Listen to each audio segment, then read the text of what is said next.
Watch this video, then we'll talk. Fellas, here are 8 ways to keep your girl safe while traveling together. 1, be the first and last one to get out the Uber. That way you can make sure the interior is safe before getting in, and it prevents the driver from pulling off with just her in the car. 2, she sits directly behind the driver. This is so the driver can't easily reach or grab her or get a good look at her. Meanwhile, you sit diagonally to get full visibility of the driver's hands and actions. 3, carry the bag so her hands are free. If something goes down, she can quickly get away without luggage being in her way. 4, if sharing a row on a plane with a stranger, sit in between her and the stranger. It makes her more comfortable and prevents awkward or unsafe interactions. 5, always be the one to buy the drinks. Do not let anyone else hand her a drink. And when she steps away, always have your hand over her drink, preventing anyone from quickly dropping something in it. 6, always keep her close in crowded areas. This is going to keep you guys from being separated or her being targeted, and dangerous people are less likely to approach if they see a man with her. 7, at gas stations, she stays in the car. We know how gas stations can be, especially at night, so if you have a rental and need gas, keep her in the cars with the doors locked at all times. And lastly, do a full walkthrough of the hotel or Airbnb before settling in. Check the bathrooms, closets, under the bed, everything. You want to check for anybody hiding anywhere or for any hidden cameras. But fellas, the next time you're traveling with your girl, do these things and let me know how it goes. Hope this. So, surprise, surprise, they will only do these things if they like you.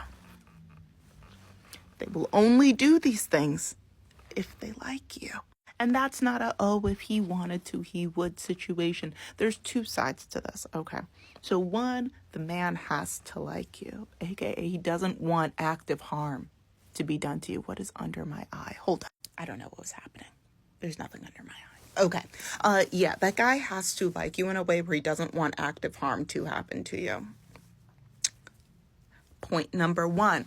And that man needs to have enough common sense to also be like, ooh, what can I do to make sure that the person that I am with, who is disadvantaged within this society, and not just disadvantaged, but also like people actively want to harm people that look like my partner. What can I do to make them feel safer, or to make them actually be safer? So there's common sense and the fact that they want to keep you safe. They need to like you. A lot of people, more specifically women, are with men who do not like them. And it's not even like, oh my gosh, does he like me? Does he not like me? Shayna, be nice. Shayna, be nice. That man might hate you. Not the one in the video that we just saw. No, not him. Actually, I don't know that man. We're going to say from what he is showing that he, in the very least, wants to make sure that his partner is protected. I don't know these people. I'm off of the things that he has said, though. These are things that make sense as somebody that is a regular traveler. When I walk in, and I've said many times on this platform, some of the best birth control, some of the best, like, oh, thank God I'm single. You see it at the airport. Ooh, you see it at the airport. So whenever I see a couple that is where the man is very intentionally making sure that, especially if he's traveling with a woman, that his partner is taken care of, like he walks into spaces first, he has the luggage, she looks like she's actually enjoying being there, she's not stressed out, she's not looking in multiple directions at the same time trying to figure out, where's my luggage, where's the kids, oh no, there's not enough water. Like, I clock that because it's so rare to see.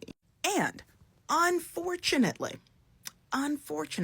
there are a lot of villains, a lot of demons out there that will see that video and say, ooh, so that's what I can do to make sure, that's what somebody could do to make sure that the woman that they are traveling with is safe.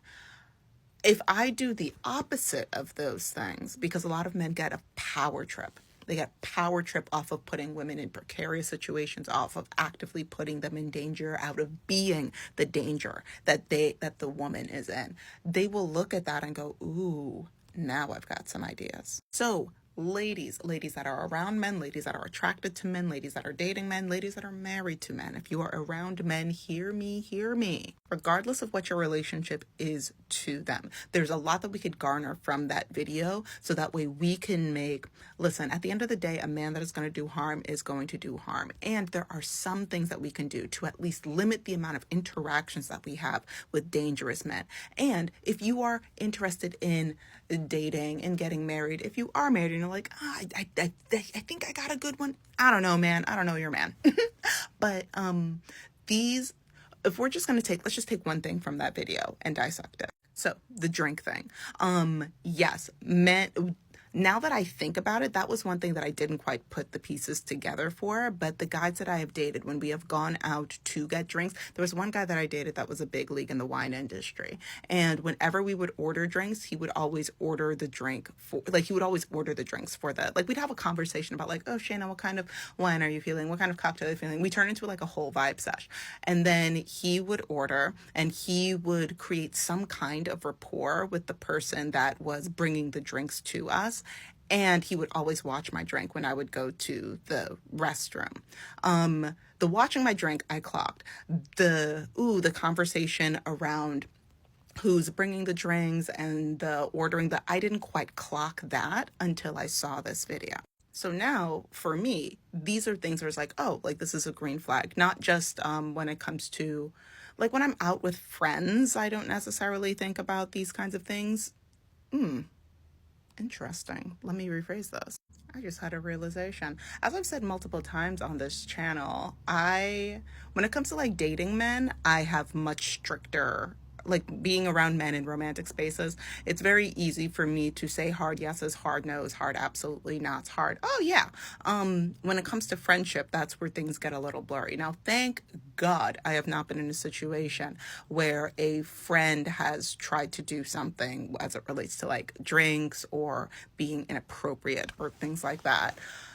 But in me saying this out loud, I recognize how many people, more specifically women who have friendships with men, have had friendships with men where the man has tried to take advantage of them, and there tends to be a drink, regardless of if it's alcohol or not, has been in the space. And I don't think that this is necessarily a 100%, oh, Shayna, you just know how to pick the best male friend. One, I don't talk to a lot of men. So I don't, but even outside of that, I think that it's a little bit of luck. It's luck and it's discernment. Like when you're walking down the street, who's to say whether the person that you're walking next to is a sociopath or a psychopath, kind of a thing. So I will amend what I have just said.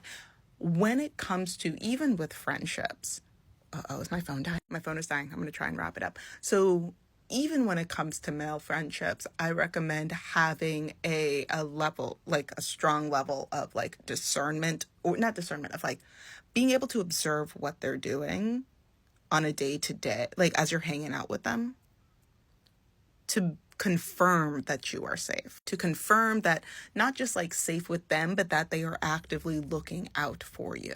It's in a similar vein to me where like if I'm out with a group of people and like something happens with the police, and let's say like I'm in the United States, I expect the white person to take the initiative and be like, I will talk to everybody, all people of color, stand back. I got this. I don't think that needs to be something that has to be discussed. If you are a friend, if you are somebody that cares for me, and if you are somebody that has vaguely had one eye open in the current, as it relates to current events. And I think that that should also extend to friendships too.